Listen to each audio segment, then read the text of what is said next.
영어책을 번역하는 번역가 류지양 씨가 쓴 책이 하나 있는데, 먹고 사는 게 전부가 아닌 날도 있어서, 이것은 영어 표현을 어떻게 할까요?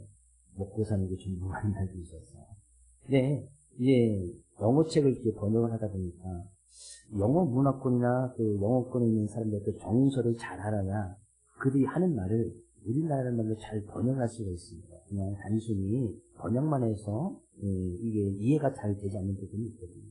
근데 이 사람들이 그 책을 쓰면서도 거기서 얘기하는 것이, 영어 번역하는 것이 쉽지 않더라. 그냥 단순하게 번역하면 이 한국 사람들이나 그 문화 정서에 따라서 이해가 잘 되지 않는다는 것이죠. 근데 그 표현 가운데서 이제 좀 한국 사람들 이해하기 힘든 표현들을 몇 가지를 소개하고 있었는데, 거기에서 이제 스포츠에 관한 책을 번역하다가 이런 표현이 있었습니다. Fair weather fan이라는 이 표현이 있습니다. 이게 쉽게 한국말로 번역하면 좋은 날씨의 팬이라는 그런 뜻입니다. 이것이 좋은 날씨의 팬이 뭐냐? 그럼 영어권에 있는 사람들 그것을 갖다 어떻게 이해하고 있느냐? 근데 그 뜻은 그런 겁니다. 좋은 날씨 팬이니까 자기 이제 스포츠에 관해서 자기가 응원하는 팀, 소속된 팀이 막 이기거나 승승장구하고 좋은 성적을 낼 때는 충실한 팬인 것처럼 막 팬이 열정적인 모습을 보인다는 말이죠. 근데 팀이 패배의 늪에 빠져 있거나 또 막 이 성적이 저조했을 때는 그 연승을 달릴 때 막 꾸준히 응원한 척 하다가 이 팀이 지거나 성적이 저조하면은 내가 그동안 투자했던 시간이나 노력이 있을 거 아닙니까? 열정적으로 늘었던 것에 대해서 어떤 그것에 대한 보상을 받기 위해서라도 그냥 거리를 두어서 일부러 응원하지 않는다는 거예요. 이런 사람들이 이제 좋은 날씨 팬, 페어 웨더 팬이라는 그런 뜻입니다. 그러니까 어떨 때는 자기가 응원한 팀이 이길 수도 있고 뭐 질 수도 있잖아요. 근데 이 단어의 표현을 보면서 우리의 신앙과 믿음의 모습에서도 충분히 그럴 수도 있겠구나. 우리가 삶을 살아가다 보면, 믿음의 삶을 살아가다 보면 항상 좋은 날만 있습니다. 항상 복된 날만 있나요? 내가 하는 모든 일들이 다 승승장구하고 모든 것이 잘 될 때만 있나요? 그럴 때는 뭐 우리가 삶 가운데 좋은 일이 있고 좋은 기도 응답이 있고 문제가 해결되고 뭐 풍요로움과 풍부함이 계속되어진다면 내가 믿음이 좋은 것을 하나님 잘 섬길 수 있단 말이죠. 근데 진정한 믿음의 모습은 행여나 우리의 삶 가운데서 일이 잘 되지 않을 때, 성공하지 못할 때, 풍요로움과 풍부함이 없을 때, 나의 삶 가운데 이익이 없는 것처럼 느껴질 때, 어려움과 고난과 환난이 있을 때, 그때 과연 우리의 신앙과 믿음의 모습은 어떠한가? 내가 정말 좋은 날씨일 때만 제자이고 나쁜 날씨일 때는 제자가 아닌 그런 모습으로 살아가고 있지는 않은지, 우리가 지난 시간에 이 엘리야 선지자의 모습을 좀 살펴보면서 과연 나의 믿음의 모습은 어떠해야 되는지 좀 살펴보면서 은혜를 나누려고 합니다. 지금 9절 말씀 이렇게 시작하고 있지요. 엘리야가 그곳 굴에 들어가 머물더니, 지금 엘리야가 그 굴에 들어가서 숨어 있었단 말이죠. 근데 그 숨어 있었던 배경은 바로 지난 시간에 살펴보았던 말씀, 엘리야가 당시에 있던 그 나라의 왕이 가장 악하다고 하는 아합 왕과 그의 왕비였던 이세벨이 다스리던 그 시대였습니다. 근데 이 아합 왕과 이세벨 왕비가 다스리던 그 시대에 이세벨 왕이 자기 나라에서 섬겼던 바알신, 아세라신을 가꾸면서 그 이스라엘 전체 지역에 하나님을 섬겨야 될 그 지역에 바알신상, 아세라신을 섬긴 사람이 너무나 많게 되집니다. 하나님께서 그것을 좋아할 리가 없겠죠. 그래서 결국에 하나님 믿고 따랐던 이 엘리야 선지자와 바알과 아세라신을 섬겼던 이 선지자 850명과 전투를 벌이는 그 장면이 앞에 기록됐습니다. 근데 그 전투에서 엘리야가 승리를 하게 됩니다. 승리하고 나서 엘리야가 그 당시에 참가했던 선지자, 바알과 아세라신을 섬겼던 850명의 선지자를 다 그 자리에서 죽여버립니다. 이 이야기를 들었던 이세벨이 너무나 열이 받는, 자기가 추종하고 섬겼던 그 선지자들이 하루아침에 다 죽임을 당하는 거예요. 그 이세벨 왕비가 열받아가지고 엘리야를 잡아서 죽이겠다. 엘리야 잡아 내일 이맘때 엘리야를 잡아 죽이겠다고 서신을 보내고 엘리야를 잡으러 다닙니다. 그 이야기를 듣고 엘리야가 너무나 두려움과 공포심에 빠져서 도망하여서 지금 하나님의 살이라는 호렙산에 이르러서 그 굴에 숨어 있는 거예요. 근데 거기서부터 이제 내용이 시작됩니다. 근데 그 굴에 숨어 있을 때에 하나님께서 찾아와서 엘리야에게 이렇게 말씀하시니 9절 엘리야 그 굴에 들어가 거기서 머물더니 여호와의 말씀이 그에게 임하여 이르시되 엘리야야 내가 어찌하여 여기 있느냐. 엘리야야 내가 어찌하여 여기 있느냐 라고 하나님께서 말씀하신 것은 엘리야가 그곳에 있어야 된다는 거예요? 있지 말아야 된다는 거예요? 엘리야가 그곳에 있어서는 안 된다는 것이죠. 근데 엘리야 입장에서 충분히 이해가 되죠. 그 이스라엘 왕비가 그날의 왕과 왕비가 이 엘리야를 잡아 죽이겠다고 하니까 갈 곳이 없잖아요. 여기 도망가서 광야를 지나 도망가서 40일을 도망가서 산 굴속에 그냥 숨어 있단 말이죠. 근데 이 엘리야는 그렇게 굴속에 숨어 있어서 두려움과 공포심에서 여전히 그걸 느끼면서 굴속에 숨어 있는데 하나님께서 찾아와서 이야기하는 거예요. 엘리야야 어찌해 네가 여기 있느냐. 그럼 엘리야는 그곳에 있어서는 안 되는 그런 위치였고 그런 자리였단 말이죠. 그럴 때 엘리야가 이렇게 대답을 하네요. 10절 그가 대답하되 내가 만군 하나님 여호와께 열심히 유별하오니. 엘리야의 열심히 유별했다. 다른 그 어느 선지자보다도 엘리야가 하나님께 대한 열심, 선지자의 열심은 성경에 나왔던 많은 선지자들보다도 정말 특별했습니다. 유별났습니다. 특히 그가 갈멜살 전투에서 850대 1로 싸운 것은 그 어느 선지자도 하지 못했던 일이거든요.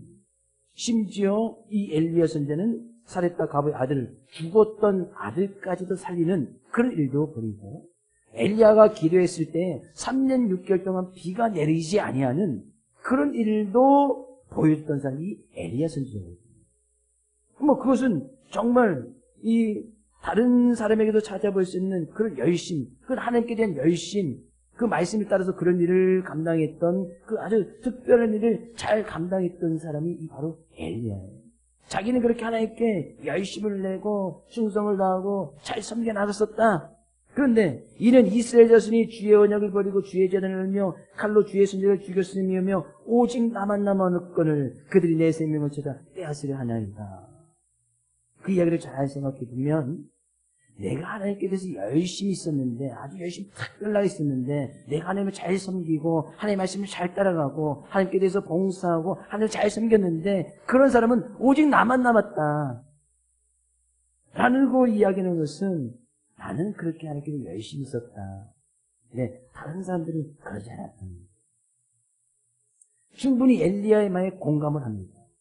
그렇게 하나님의 일에 대해서 섬기고 봉사하고 섬겨나가는 그래서 아주 특별한 그런 다른 어떤 사람들보다도 그렇게 유별나게 더 열심을 냈던 선지자 중에 한 사람이 바로 이 엘리야니까 자기는 그렇게 했었다는 얘기죠. 다른 사람은 그렇지 하지 않는다는 거예요. 오직 나만 그렇게 열심히 했었다. 근데 이제는 내가 생명을 잃게 되었다. 왕과 왕비가 자기를 죽이려고 하니 내 생명이 안전하지 않아서 내가 지금 산의 피해서 굴 속에 있습니다. 라는 엘리야의 이야기입니다. 하나님께서 엘리야에게 얘기합니다. 너 굴 밖에 나가서 서 있어라. 엘리야가 나갑니다. 하나님께서 이제 지나가시는데 그 앞에 큰 바람을 보내고 지진을 보내고 큰 불을 보냈는데 하나님께서 나타나시지 않습니다. 그 위에 아주 세미한 음성이 들려지게 되는데 12절 말씀. 또 지진 위에 불이 있으나 불 가운데 여호와께서 계시지 아니하더니 불 위에 세미한 소리가 듣는지라. 아주 세미한 소리. 큰 바람이 불고 거기 또 지진이 일어나고 큰 불이 그냥 싹 지나가는데도 하나님께서 계시지 않았다는 거예요. 나타나지 않으십니다. 그리고 하나님께 분명히 서 있으라고 이야기했는데 그 위에 아주 자그마한 소리가 들렸는데 13절 말씀 이야기합니다. 엘리야가 듣고 거울솥으로 얼굴을 가리고 나가 구러기에 서매 소리가 그에게 임하여 이르시되 엘리야야 내가 어찌하여 여기 있느냐. 동일하게 그런 음성 가운데 하나님께서 나타나셔서 다시 한번 이야기하는 거예요. 내가 어찌하여 여기 있느냐. 그렇다는 것은 동일하게 지금 엘리야야, 내가 지금 서 있어야 될 곳이 지금 굴 속에 산에 굴 속에 있어야 될 것이 아니다. 다시 한번 하나님께서 말씀하시는 거예요. 그러니까 동일하게 말씀하니까 엘리야도 또 동일하게 이야기를 합니다. 하나님, 내가 하나님께 대해서 열심히 일어났는데 오직 나만 남았습니다. 지금 내가 밖에 사람들의 눈에 띄는 순간 저는 내 생명을 잃게 됩니다. 오직 내가 하나님께 열심히 내고 섬기고 그 하나님을 이렇게 충성되게 나간 사람은 오직 나밖에 없습니다. 그렇게 또 동일하게 대답을 하는 거예요. 그렇게 대답을 하니까 하나님께서 다시 엘리야에게 말씀하시는 것이 15절이었습니다. 여호와께서 그에게 이르시되 너는 내 길을 돌이켜 광야를 통하여 다메섹에 가서 이르거든 하셀에게 기름을 부어 아람 왕이 되게 하고 너는 또 님시 아들 예후에게 기름을 부어 이스라엘 왕이 되게 하고 또 아벨 무홀라 사바세 아들 엘리사에게 기름을 부어 너를 대신하여 선지자가 되게 하라. 하나님께서 엘리야에게 그런 말씀을 주십니다. 이 말씀을 잘 생각해 보면요, 이런 말씀입니다. 하나님께서 엘리야에게 말씀하시면서 너는 다시 여기 있지 말고 이 길을 돌이켜서 다시 다메섹으로 가라. 지금 다메섹이 어떤 곳이에요? 지금 다메섹은 아합 왕과 이세벨이 통치하고 있는 그런 지역입니다. 다시 글로 가라는 거예요. 지금 엘리야가 산속 굴속에 숨어 피해 있는 이유는 뭐예요? 아합 왕과 이세벨이 이 엘리야를 잡아 죽이려고 전 이 나라 공문을 보내고 이 엘리야를 찾고 있었단 말이죠. 그래서 이제 광야길을 통해서 40일을 막 뛰어 걸어가서 산에 이르러서 거기 숨어 있는데 다시 돌이켜서 그러면 다시 돌이키면 또 40일 또 걸어서 가야 되는 거잖아요. 40일 다시 걸어가서 그 다메섹 아합 왕과 이세벨 왕이 있는 그곳에 가서 다시 이 하셀에게 기름 부어 아람 왕을 세우고 또 아람의 왕을 세우고 또 16절에서는요 또 님시 아들 예후에게 기름을 부어 이스라엘 왕이 되게 하고 지금 그 나라의 왕은 아합 왕이에요. 근데 예후라는 사람에게 기름 부어서 왕을 다시 되게끔 하라는 거예요. 지금 그 나라에 왕이 있는데 또 다른 왕을 세우라는 거예요. 그럼 이것은 뭐 완전 반역이죠. 그 나라에 왕이 있는데 이 사람이 왕이 될 것이라고 해서 기름 부어서 왕이 되게끔 하라는 거예요. 완전히 반역죄에 해당되는 아니겠습니까? 그런 일을 엘리야 보고 하라는 거예요. 그리고 너의 후계자 엘리사에게 기름 부어서 그 엘리사에게 너 다음으로 선지자할 사람 엘리사를 세워둬라. 그러면 자기는 그렇게 왕이 되게끔 해놓고서 죽고 나서 엘리야 입장에서는 나 다음 후계자가 있으니까 나의 삶은 다 끝났구나. 그리고 난 죽어야겠구나. 그래서 그냥 죽음의 구렁 속으로 다시 들어가라는 거예요. 하나님께서. 쉽게 너는 가서 그 일하고 넌 죽어. 그 얘기 아니겠어요. 지금 자기가 죽을까봐 두려움과 공포심에서 굴속에 숨어있는 그 엘리야에게 다시 너 가서 죽어. 그 얘기예요. 가서 왕 세우고 네 후계자 만들어 놓고 넌 거기 끝이니까 넌 이제 죽어. 그렇게 이야기하는 거예요. 아니 죽음의 어떤 공포심과 두려움 때문에 굴속에 피해 있는 그 엘리야에게 너 가서 죽어. 그리고 한 가지 더 말씀하시니 18절 그러나 내가 이스라엘 가운데 7,000명을 남기리니 다 바알에게 무릎을 꿇지 아니하고 다 바알에게 입맞추지 아니하는 자니라. 그 가운데서 여전히 이방신들 바알에게 섬기지 아니하고 무릎 꿇지 아니하는 7,000명이 내가 너를 위해서 남겨두었다. 이렇게 말씀하십니다. 자, 그러면 우리는 본문 말씀을 통해서 지금 엘리야가 이 갈멜설정투에서 크게 승리하면서 하나님 어떤 분이신지 보여주지 않습니까? 근데 그의 삶은 아주 그냥 이 급변적으로 낭망하고 이 절망하고 어떤 두려움과 공포심에 사로잡히게 됩니다. 이세벨의 왕 한마디. 우리는 그것이 충분히 이해가 되어집니다. 근데 그런 가운데서 하나님께서 이런 절망과 낙심 가운데 있는 어떤 자기의 삶 가운데 모든 것을 잃어버릴 수 있는 죽음의 공포와 두려움 속에 빠져있는 이 엘리야를 다시 세우시고 다시 그 믿음의 길을 가게 하고 선지자의 삶을 살아갈 수 있도록 하신 하나님의 말씀 앞에 우리는 좀 귀를 기울일 필요가 있다는.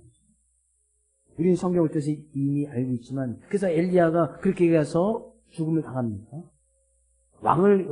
다른 왕을 세워놓고 자기 후계지던 엘리야를 세워놓고 나서 엘리야가 그냥 죽음을 당합니까? 맞습니다. 엘리야는 죽음을 당하는데 성경 가운데 유일무이하게 육체적인 죽음을 당하지 않고 하나님께서 데려가신 분이 엘리야예요. 창세기에는 에녹이라는 사람 담는 되어 있습니다만, 엘리야는 하나님께서 그렇게 사명을 다 마치고 나서 이제 엘리사까지 이제 자기 후계자를 세워놓는단 말이죠. 그래서 하나님께서 이 엘리야를 데려가시는데 육체적인 죽음을 당하지 않습니다. 하나님께서 회오리 바람 가운데 이 엘리야를 그냥 데려가봐요. 그 증거가 그 엘리야의 어떤 제자들이, 엘리사를 통해서 제자들이 엘리야의 시신을 찾으려고 막 갑자기 사라졌으니까 시신을 찾으려고 몇 날 며칠을 갔는데 이 시신을 찾지 못합니다. 하나님께 분명히 데려가 주셨는데 그 시신 또 찾으러 다녔는데 엘리사가 책망하는 장면이 여기 나옵니다. 하나님께 그 엘리야를 그 육체적인 죽음을 보지 않고 하나님께서 데려가시는 그 놀라운 기적까지도 엘리야는 보여줍니다. 그럼 어떻게 그 엘리야가 다시 그에게 줬던 그 말씀부터 끝까지 그의 믿음을 잘 가고 또 그 믿음을 다시 굳건하게 지켜나는 선지자의 일을 잘 감당할 수 있었느냐 그러는 거예요. 우리가 항상 믿음과 신앙을 지켜나갈 때, 우리의 삶의 모습을 살아갈 때 항상 나의 믿음이 좋은 것처럼 하나님을 잘 섬기고 하나님을 잘 예배하는 그런 모습이 항상 있으면 좋겠지만 그러지 못할 때가 훨씬 더 많단 말이죠. 예배를 드리는 것도 믿음도 신앙도 행위나 이 엘리야처럼 삶까지도 포기하고 싶은 그런 절망이나 두려움이나 아픔이나 환난이 올 수 있다는 거죠. 그때 하나님께서는 충분히 엘리야를 찾아가서 그래 엘리야야, 내가 이렇게 이제까지 수고했다. 네가 열심히 특별한 거 내가 너무나 잘한다. 나를 그렇게 섬기고 봉사하고 애쓰고 그렇게 말씀 붙들고 기도하고 신앙 붙들어가는 것을 내가 너무나 잘한다. 하나님 그런 위로의 한마디 다 해주셨으면 좋을 텐데 하나님께서는 그런 위로의 말을 주시지 않네요. 그래 엘리야 찾아가서 말씀하시는 거예요. 아주 세미한 음성으로 내가 지금 어찌하여 너를 믿느냐. 하나님의 사람으로서 믿음을 잘 지켜나가는 사람들은 분명히 우리가 어디에 있어야 될지 그래서 잘 구별하는 사람이 믿음의 사람입니다. 엘리야는 자기의 믿음이 어떤 아주 이 바닥을 치어있는 그런 상황 가운데 있어야 될 자리에 있지 아니했거든요. 그래서 하나님께서 그에게 다시 깨닫게 하시는 것이죠. 네가 있어야 할 자리는 산속 굴이 아니야. 다시 네가 있어야 할 자리로 돌아가. 죽음의 공포와 두려움에 떨고 있는 이 엘리야에게 다시 죽음의 자리로 돌아가는 거예요. 네가 있어야 할 자리는 바로 거기야. 우리가 믿음과 신앙을 지켜나가다 보면 정말 잊고 싶지 아니할 그 자리에 있을 그런 상황의 여건들이 반드시 생기게 됩니다. 내가 믿음의 사람인지 믿음의 사람이 아닌지 그것이 구별되지 않는 그런 자리에 어쩔 수 없이 서야 될 그런 많은 이유를 대면서 그 자리에 서 있을 수밖에 없는 우리의 믿음의 연약한 모습을 볼 때가 있단 말이에요. 우리 오늘 주일이니까 우리가 어찌하여 여기 있습니까? 어찌 여기 있는 것이죠? 우리가 주일날 이 자리에 왜 있냐 말이죠. 그 하나님을 섬기고 예배하기 있는 거잖아요. 이게 너무나 간단해요. 그럼 하나님께서 주일날 예배 시간 구별된 시간이니까 이 자리에 있지만 월요일날에도 하나님께서 물어보시겠지. 네가 어찌하여 여기 있느냐. 삶의 자리에서 내가 분명히 있어야 될 삶의 자리에 있는가. 내가 위치가 분명히 내가 서야 될 그 위치에 있는가. 이것이 잘 구별되어지는 것이 성경은 거룩한 삶이라고 이야기하는 거예요. 우리 먹을 때도 아무 때나 있으면 안 되죠. 먹는 자리도 아무 자리나 가서 있으면 안 된단 말이죠. 일하는 것도 마찬가지. 우리는 분명히 하나님 위해서 구별된 자리, 구별된 일, 구별된 음식, 구별된 마시는 것, 이것이 잘 구별되어지는 것이 거룩한 삶의 모습이라고 이야기합니다. 성경은 그것 또한 거룩한 삶의 제사를 드리는 예배라고 이야기하고 있습니다. 우리가 분명히 시간을 구별되게 해서 이 시간에 드려지는 이 예배의 모습도 정말 중요하죠. 그러나 삶의 자리에서 내가 구별되이 그 말씀을 따라가는 것도 삶의 제사라고 이야기를 하기 때문에. 그러면 우리는 삶 가운데서 드려지는 제사의 시간이 훨씬 더 많습니까? 아니면 구별되이 시간을 들여서 하나님께 정해진 시간을 정해놓고 우리가 예배드리는 그 시간이 훨씬 많습니다. 삶 가운데 드려지는 시간이 훨씬 더 많지요. 우리는 구별되이 이 시간을 정해놓고 우리가 공식적으로 하나님께 예배드리는 시간은 많지 않잖아요. 주일날 오전에 1시간, 오후에 1시간, 수요일날 1시간, 금요일날 1시간, 새벽 예배 5일 짝짝짝 해봐야, 그래야 1시간씩 드려봐야 9시간밖에 되지 않아요. 그렇죠? 그 예배 시간에는 구별되어 있어야 될 자리에 있어야겠지요? 새벽 5시에는 여기 있으면 가장 좋고, 꿈자리에 있으면 그건 더 좋고, 하나님께서 또 사랑하시는 자에게 잠을 주시니까. 수요일날 저녁 8시간에는 여기 있으면 가장 좋고, 집에 있으면 좀 좋고, 금요일날 8시간에 예배당에 있으면 가장 좋고, 집에 있으면 조금 좋고, 주일날 이 시간에 예배당에 있으면 가장 좋고, 딴 데 있으면 안 좋고, 그건 안 좋아요. 내가 구별되이 하나님께 정해진, 교회에서 공식적인, 그것이 다는 아니지만, 우리 일주일에 공식으로 9시간, 교회에서만, 그건 9시간 안 하는데도 그것이 교회의 본질의 모습은 아니니까. 근데 실제적으로 그거 다 드린다고 해도 일주일에 9시간이잖아요. 근데 그 9시간보다도 일주일의 삶의 모습은 훨씬 더 많단 말이죠. 내 삶 가운데 드려지는 삶의 시간은 훨씬 더 많단 말이죠. 내가 그것을 잘 구별되이 하나님의 말씀을 따라 거룩한 삶의 모습을 살아가는 그 예배가 훨씬 더 중요하단 말이에요. 드려지는 9시간보다 우리 먹는 시간이 훨씬 더 많잖아요. 그렇죠? 하루에 3번씩 안 드신다 하더라도, 하루에 3끼 먹으면 한 3시간, 일주일만 해도 몇 시간이에요. 우리가 드려지는 시간보다 훨씬 더 많잖아요. 그 먹는 자리까지도 잘 구별하는 것이 훨씬 더 중요하다는 거예요. 지금 엘리야에게 그런 두려움과 공포심에 빠져있는 그 엘리야에게 찾아와서 지금 어찌하여 내가 여기 있느냐, 네가 있어야 할 자리로 다시 돌아가라. 다시 돌아가라는 거예요.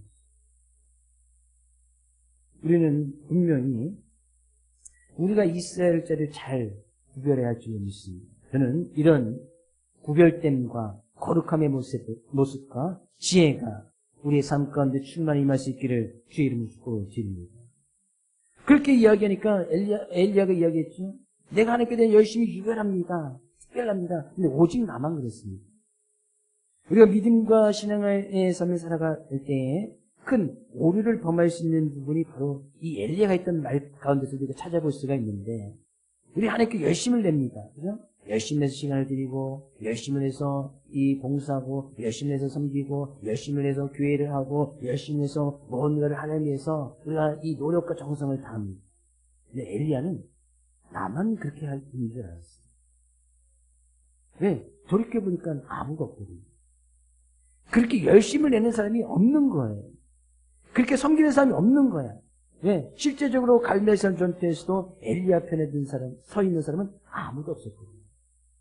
자기만 그렇게 열심히, 자기만 열심히 특별하게, 자기만 그렇게 열심히 최선을 다하고 충성을 다하고 섬겨 나가는 것처럼 생각했단 말이죠. 여기에서 아주 큰 신앙의 오류를 범할 수 있는 것이 자기만 그렇게 하는 줄 알았어요. 자기만. 근데 하나님께서 말씀하시는 거죠. 18절에도 분명히 내가 이스라엘 가운데 7,000명을 남기니 다 바알에게 무릎을 꿇지 아니하고 다 바알에게 입 맞추지 아니한 자니라. 내가 너만 열심히 있었던 것 같지만 여전히 바알 신들에게 이방 신들에게 그 나라 왕과 왕비가 섬겼던 그 신들에게 무릎을 꿇지 아니하고 입맞추지 아니하는 자들을 7,000명이나 남겨두었다. 누구를 위해서? 너를 위해서. 엘리야, 너를 위해서 내가 7,000명의 사람들을 남겨두어서 그 7,000명의 사람들이 엘리야가 감멜산 전투할 때 혼자 싸운 것 같지만 그들이 그 전투에서 승리하도록 엘리야에서 기도하고 있었고, 또 그 신앙과 믿음을 지켜나가는 모습을 자기만 보인 것 같지만 아니다. 그 바알에게 무릎 꿇지 않은 사람들이 7,000명이 있었다. 근데 7,000명의 숫자는 당시 이스라엘 민족의 인구수에 비하면 너무나 극히 작은 수입니다. 정말 작은 수예요. 그 한 나라에 정말 그 당시에 하나님을 온전히 믿고 나간 사람이 7,000명밖에 되지 않았다는 거예요. 수십만이 되는, 수백만 명이 넘는 그런 인구 가운데 겨우 7,000명. 아주 극소수. 근데 자기 혼자만 남았다고 생각하는 그 엘리야에게 아니다. 내가 너를 위해서 남겨둔 그 7,000명이 있었다. 끝까지 믿음을 지키고 나가는 그 믿음의 길을 지켜나갔던 사람들이 7,000명이나 된다. 많은 숫자는 아니지만 그 나라의 인구에 비해서 많은 숫자는 아니지만 그래도 내가 너를 위해서 남겨두었다. 우리가 세계 선교 비전 가운데 있는 마지막 7천이 바로 여기에 있는 그런 의미를 가지고 있습니다. 7천, 12,300, 7천 끝까지 믿음을 지키고 남아있는 자.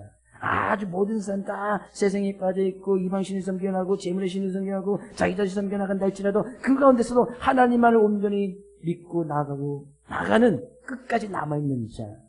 그 사람들이 7천이거든요. 근데 하나님께서는 그 엘리야를 위해서 내 7,000명 남기고 없다. 너를 위해서 기도하는 사람. 최소한 엘리야 그 당시에 7,000명의 어떤 기도나 그런 영적인 힘이 느껴지지 못한다 할지라도 최소한 하나님께서는 그와 함께하고 계시지 않았어요. 그래서 그 갈멜산 전투에서도 승리할 수 있었던 건 아니었습니다. 결국 우리 믿음과 신앙의 잘 지켜나가기 위해서는 하나님께서 나와 함께하고 계시고 내가 열심히 특별한 것 같지만 그것도 나에게 그렇게 열심히 낼 수 있도록 힘과 능력을 주셨기 때문에 그것 또한 가능한 거 아니겠어요? 뭐 쉽게 예를 들어서 교회 와서 청소를 하고 싶은데 힘이 있어야 와서 청소를 할 거 아니겠어요? 하나님께 힘을 주시기 때문에 청소하는 거예요. 하나님께 찬양을 드리고 싶은데 하나님께 찬양할 수 있는 목소리도 주시고, 그죠? 그래야지 뭐 그냥 이 목소리도 안 나오고 나 하나님께 힘을 다 드셨는데 어떻게 이 찬양할 수 있겠어요? 그럼 찬양할 수 있는 힘을 주시고 능력을 주셨기 때문에 하나님도 찬양하고 하나님께도 예배도 드리는 거 아니겠어요? 우리는 그런 하나님의 은혜를 잊어서는 안 된다는 거예요.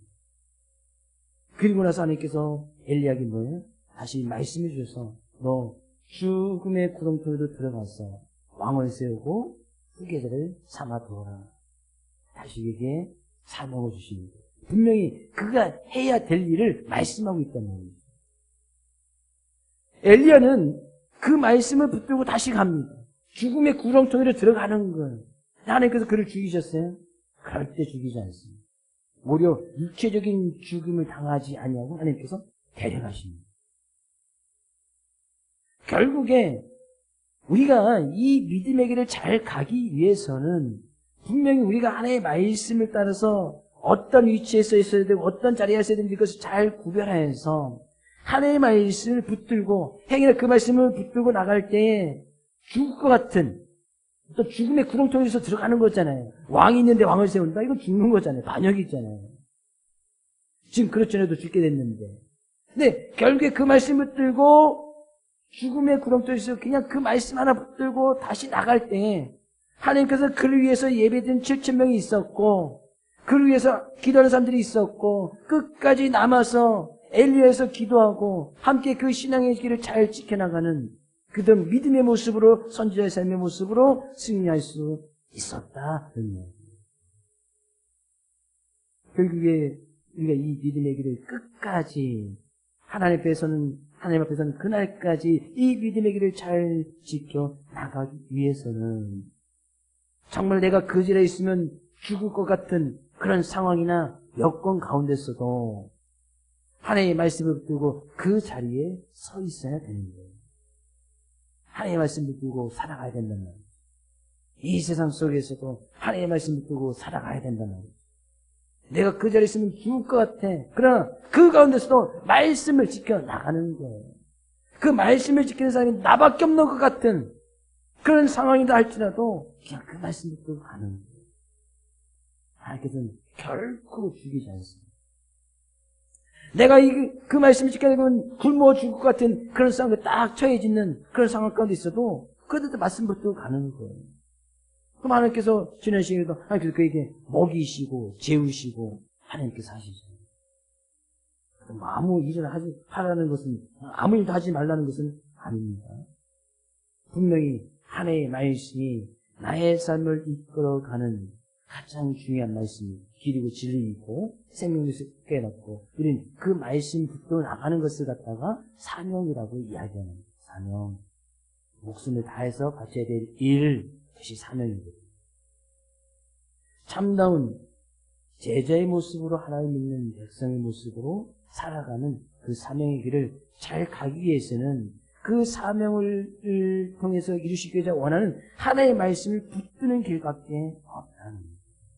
다른 길은 없습니다. 오늘도 우리는 이 말씀 의지하여 하나님께서 주시기엔 아주 세미한 음성으로 말씀하실 거예요. 어찌하여 이 시간에 하나님 앞에서 예배를 드리는 것은 이 자리에 있느냐. 단순히 우리가 예배만 드리기 위해서 물론 예배를 드려서 하나님 앞에 영광 돌리는 모습도 있겠지만 분명 이 예배를 드리고 나서 과연 우리의 삶의 모습은 어떠해야 되는지 하나님께서 분명히 말씀하실 거 아니겠어요. 다시 세상 속으로 가고 다시 직장으로 가고 다시 이 죽음의 구렁텅이 그런 상황의 여건 가운데로 또 들어가고 예배를 드린다고 해서 우리의 상황이 하루아침에 바뀌는 것도 아니고 예배하면 잘 됐다고 해서 우리의 상황의 모든 것이 어려운 문제들이 하루아침에 해결되는 것도 아닙니다. 그러나 다시 말씀을 두고 그 자리로 가는 내가 믿음의 길을 여전히 그 말씀을 두고 살아가는 거예요. 최소한 하나님께서는 우리를 위해서 남겨주신 자들이 있고 최소한 우리의 셀이나 교회 성도들은 그 믿음을 지켜내서 같이 기도할 것은 아니겠습니다. 그렇지 않을지라도 최소한 하나님은 주님은 우리와 함께 계시니까 그 주님을 온전히 의지하여 이번 한 주간도 믿음의 길을 잘 걸어가기 원합니다. 정말 우리의 상황이 여건이 바뀌지 아니한다 할지라도 하나님의 말씀 붙들고 그 사명의 길을 잘 걸어갈 수 있는 이 모든 성도들 될 수 있기를 주의 이름으로 축복을 드립니다.